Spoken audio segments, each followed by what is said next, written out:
so much for your service this morning. Right? What a wonderful practice opportunity. When we have difficulties in service and the form, right? We have this relatively strict form, maybe not so strict, but at least, I don't know, elaborate, detailed. And that's what it's there for, right? It's there to catch us up. Not there for that specifically, like always, but in a way it is. We have a strong form, and then the practice is to continually defer to the form. It's okay, I'm gonna let go of my ideas of what I've done right and wrong, or that I can or can't, or that I should or shouldn't, and I just let go of all that and just do it. And then we make mistakes, and then we practice with what comes up through that. If everything always went smoothly, none of us would be growing. This is how we grow, through trial and error. And yeah, so I really appreciate it. I really appreciate it. I appreciate the mistakes that we make. So today's koan, right? So for those of you who are new, we have koans, which is kind of a story about awakening. A lot of questions and answers.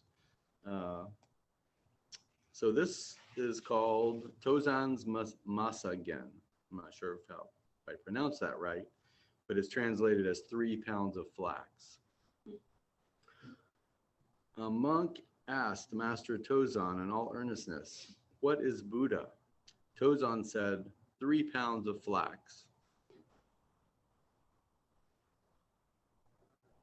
And so that's it, right?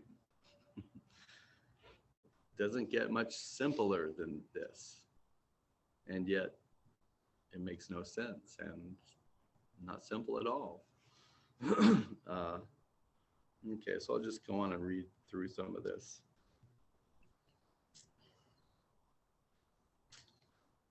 Okay.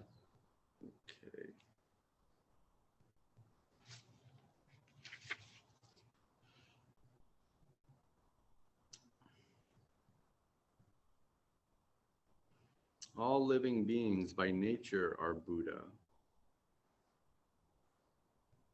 Without enlightenment, we cannot meet our own inner Buddha. Even though we remain unenlightened, however, if we have no lump of ego, our mind will naturally harmonize with the Buddha mind. Right? So even if we're unenlightened, if we're not stuck with our ego, we naturally are Buddha. Don't have to practice Buddhism to be Buddha. All you have to do is let go of the ego, or at least not have the ego be dictating our thoughts and actions. By this I mean that if our consciousness is not dualistic and discriminating, we will be able to do things smoothly and naturally, like a fish swimming in water or a bird flying in the sky. At such times, we are not far from Buddha himself. If even a little dualistic consciousness appears, however, our peace of mind is broken.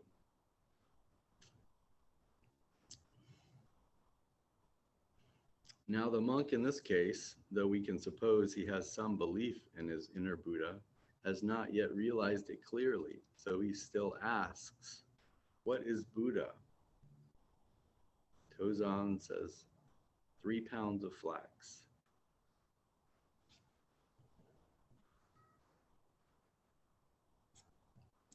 Some commentators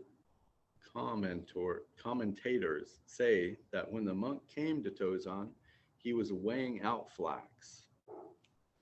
Right? So it's not a totally random answer. It's like he's weighing it out. It's in front of him. It's what he's working with. And so when the student asks him, it's not a mysterious, elusive, secret answer. It's literally what's going on right here. I got a pile of flax in front of me and I'm working with it. And so this is Buddha. This is your life. This is my life.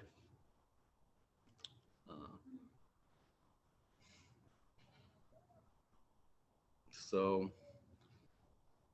this koan was profound for me to look at this week.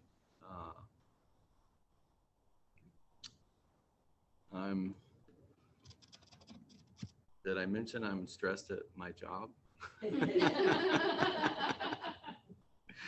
Not since the last talk.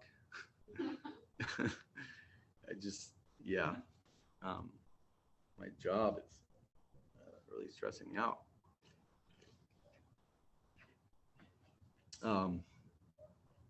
But I'm making progress with it. I'm not as just like feeling desperate and despondent and just overwhelmed, which I have been for a few years now. Teaching, trying to be a school teacher is really difficult. And then getting moved around, like, oh, now I'm in a new school teaching these new subjects that I've never taught before. To 8th graders. They smell fear.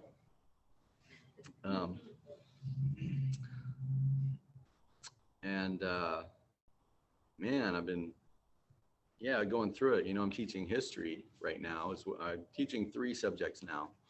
And the history part is very subtle for me, right? I have ADD pretty bad.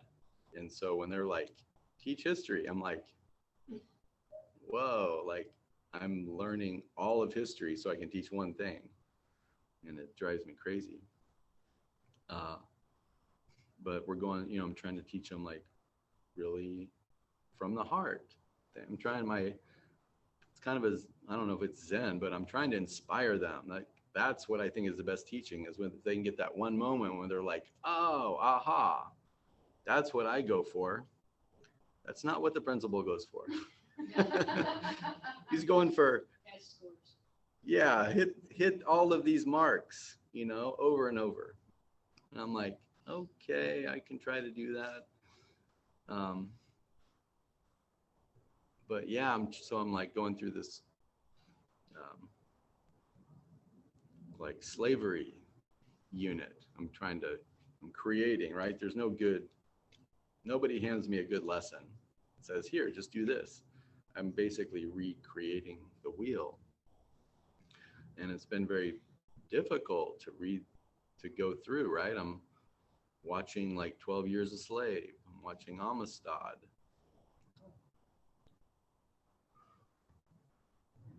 Doing a lot of research about this just really horrendous and horrible history of ours.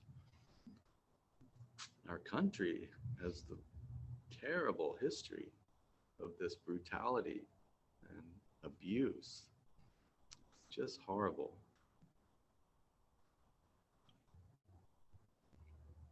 And to get in there and try to, understand it in a way that I can teach it like effectively, so they get what I consider the most important points and how it connects to our history and how that connects to what's going on today in our politics, and so much racism in our politics and our systems, and all this wealth that got passed down and handed down through the white people that came from slavery. Our country was the richest country, right? Just about the richest country in the world because of slavery. And so all of our wealth, it's starting, right. I don't know. It's like the benefits of that wealth starting to run out a bit. And so now it's just like the greed of our country. The greed is it's becoming a real scramble for opportunities. So anyway, it's a huge thing. It's terribly painful, horrible history. And then I go back and complain about my oh, I don't like my job too much, and I don't, I don't have time to exercise. Uh, it's just, it's really pathetic. And so, um, and we're all, so it, in my life, my contentment, right?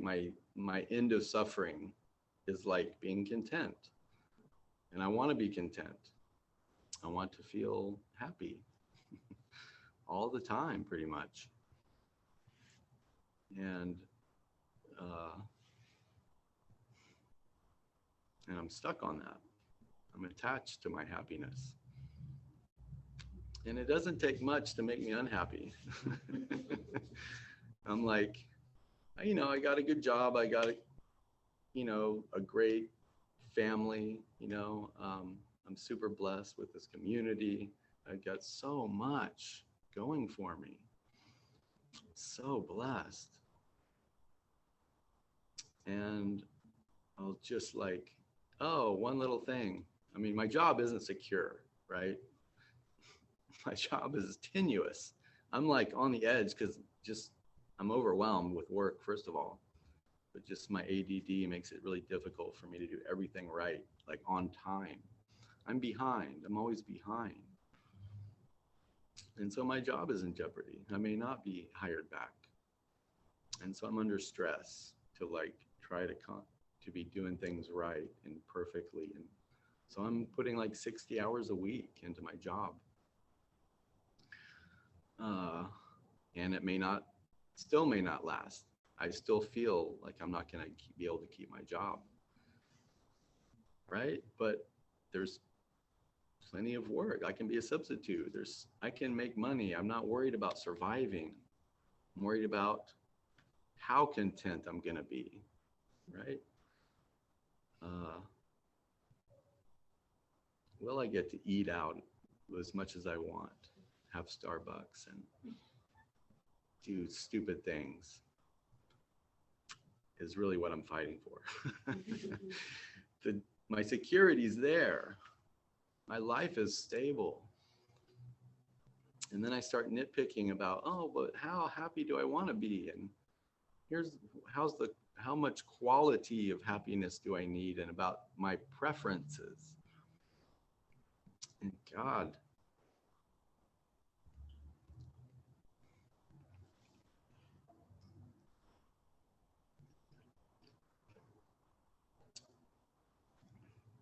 studying this slave history gives me some perspective of just how selfish I am and how difficult it is for me to like actually appreciate what I have.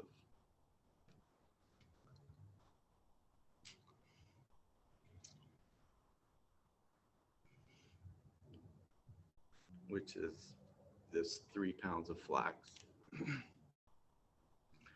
uh,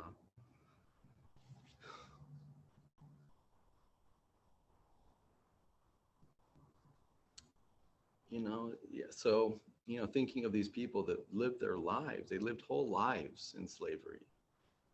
Slavery went on from like this in the 1600s through the 1800s, 250 years.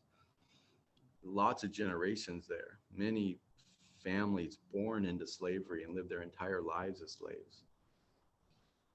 And it's the dehumanizing slavery where they're, they're tearing families apart and people under terrible pain, emotional pain, and then just living that way. It's just horrible to be oppressed like that. And I don't say that from experience. I say it from compassion. I've been oppressed a little bit in my life, very little, relatively, and not even by anybody, really, not like by a system. I've just felt some of these feelings of when I'm just feeling horrible, right? I went through a custody battle, which really tested I felt torn from my family.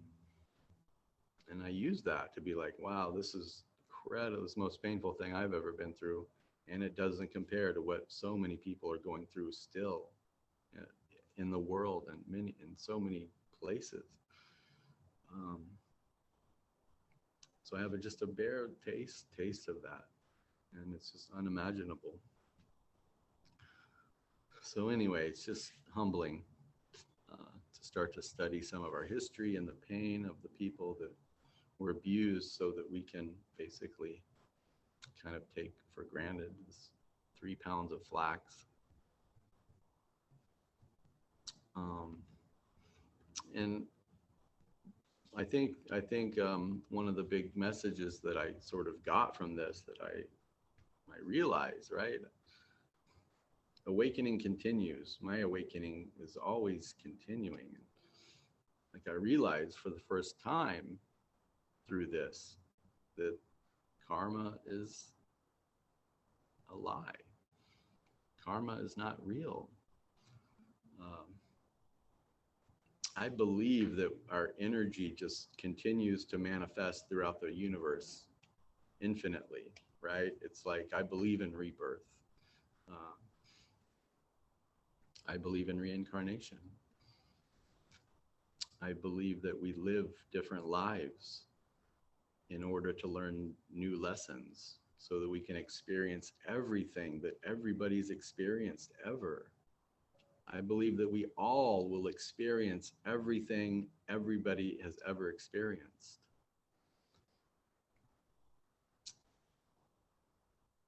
And so from that perspective, I've been working on my karma for a while. I'm like, I had a realization a few years ago. I'm like, my karma is not great. I'm worried about dying. I'm going somewhere bad. And, and, and part of that has been my intention, right? I believe if we all chose to go into a darker place than we came from to make that difference, I want to use my lessons and go into a more difficult life next time so that I can use my lessons from this life to make a bigger difference from a darker place. I don't know. That's kind of a weird way of putting the bodhisattva vow, but it's like choosing to be reborn into suffering to make a difference. But whether it's a choice or not, I do have tremendous fear about where I will go. If I haven't already experienced these lives of slavery, I will in the next one. If I haven't already experienced this lives of tremendous torture and terrible suffering, I will. And so all my work on my karma is it's just a farce. Oh, I'm going to climb the ladder of karma. And then I never have to be reborn, and I just live my retirement in the universe as a happy ghost. I don't know. I have no idea, but I've had a sense of karma that, oh, I'm working on my karma. I'm going to get to a better place, and I'll have less suffering. And this, right, just really letting this slavery unit sink in has just swept the rug out of my sense of progress. We will all experience that. We will all experience the good life too, right? And so the karma is just, it's a convenient word to make sense of a linear progress, but it doesn't really work like this. I wanted to bring my spiral wire, right? I meant to bring it, but I didn't. I'll just draw something. Let's see. All right, so this is the wave, right? This is the wave that we're all on.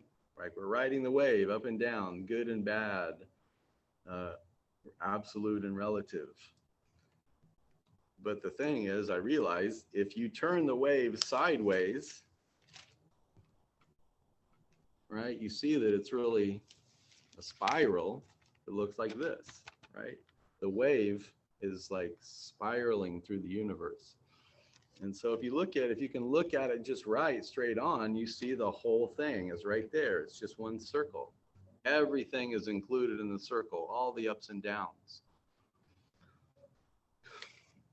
And so we are all right there. We are all the experiencing the horror and the greatest joys in that circle. And so that's where karma just breaks down. There is no karma in that circle. It's just all of us suffering horribly and awakening with great joy. We're all going to go through all of it. So anyway, is that depressing enough? It's not as depressing as the slavery unit, I guarantee.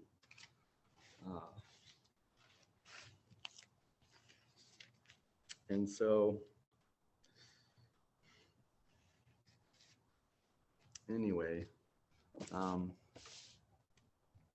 see if let's see if there's probably something else to read here.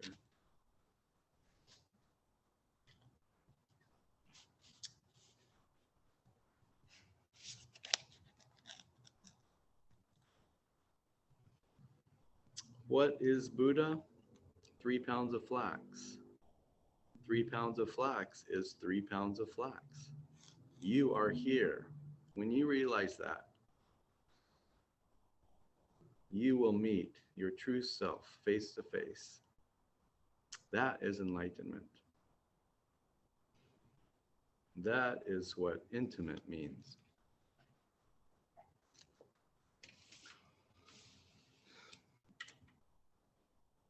All right, so when we're feeling bad, there's this sense of, right, just being here. Just be here, right? There's no suffering here. Right now, there's no suffering. If we can just be present here and now. That's a great thing, right? That's Zen. It's very Zen. If you can just be present, then you can end your suffering. But that's only half the story. The other half is that we need to compare ourselves. I need to be able to be there. I need to be in this horrible suffering of slavery to give myself some perspective. I need to be in the highest heights of delusion and joy for perspective, to be able to come back to center.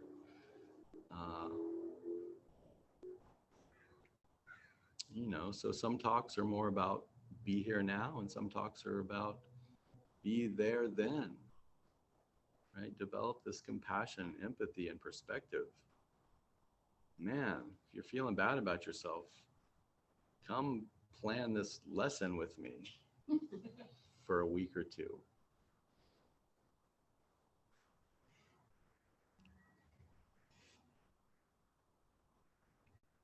And appreciate what we have every moment. We look around, right? All the bugs and animals, and I'm like, whoa, that bug looks like it's really suffering.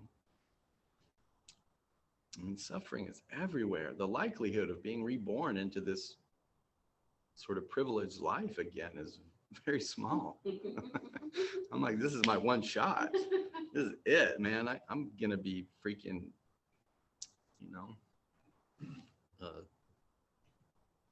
one of the animals that gets eaten by the Komodo dragon. Watching these horrible TikTok videos and stuff about like all these animals. Dang, sometimes you're the dragon, sometimes you're the mouse.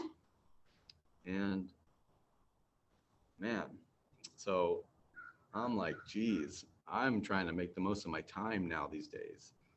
I'm trying to give more love, trying to use every moment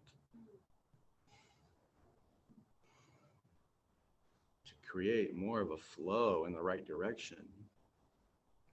Like he says in there, he says, when you're in sync, right, with the Buddha, then things flows more smoothly, right? Being in the flow with the Buddha is like just, letting go of more of the self-judgment and the pain and this pity, self-pity. But yeah, time is short. We have a short amount of time to make the most of all these moments that we have. And they're so powerful if we allow them to be. We allow this to be. So I really am trying to encourage you all to have some perspective, appreciate your lives, recognize this opportunity, and make the most of it.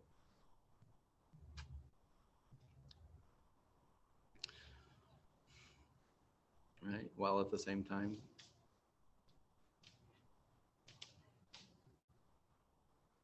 being content, letting it all go.